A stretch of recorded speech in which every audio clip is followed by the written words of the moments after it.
Hey guys, it's Brad here. I wanted to share with you some of my top energy tips. I know this is something a lot of guys struggle with and it can really have a flow-on effect into our results. So I'm going to share with you my top 5 tips. Some of them are quite simple and some of them might also really surprise you. Tip number 1 is to drink at least 2 liters of water per day. So it does differ per individual of how much you should be drinking, but 2 liters is a really good starting point. And I'd recommend starting off your day with 2 glasses basically as soon as you wake up.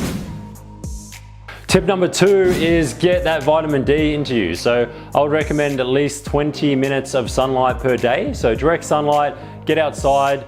Bonus points here if you're doing it while you're exercising as well. Tip number 3 is to balance out your nervous system, guys. So we have our parasympathetic, which is our rest and relax side of our nervous system, and then we have our sympathetic, which is basically what you probably know as our fight or flight. So it's important that we get a good balance of these basically each day and throughout the week. If we're always in a stressed out state of fight or flight, it really does have an impact on our hormones and can really have an impact on our energy levels.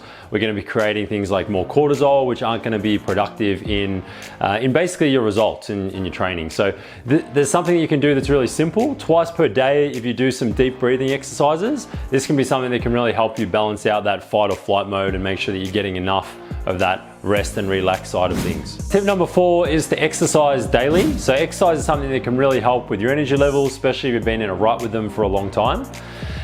More specifically, doing some aerobic activity, right? So keeping your heart rate between 130 to 150 for at least 3 times per week, 30 plus minutes. This is a simple way that we can really improve our aerobic capacity. When we improve our aerobic capacity, we're basically going to put more oxygen into the bloodstream and we're going to have more energy. Tip number 5 is going to be to improve your sleep. So a simple one, but can go a really long way. The easiest tip there I would recommend is to monitor the blue light exposure that you're having before bed. So if you can, 30 to 60 minutes before bed, turn off all your electronic devices, or at the very least, use the blue light filter setting on your phone, activate that so that you're not getting as much blue light exposure before bedtime. Those are the 5 tips, guys. I hope those are helpful. I'd try to really implement one at a time. You want to build these things into habits as your life. Look, they're simple tips, but they can go a long way. If you put them together right, you build them into your lifestyle, I guarantee that you'll see some real improvements there. Thanks, guys. Have a great day.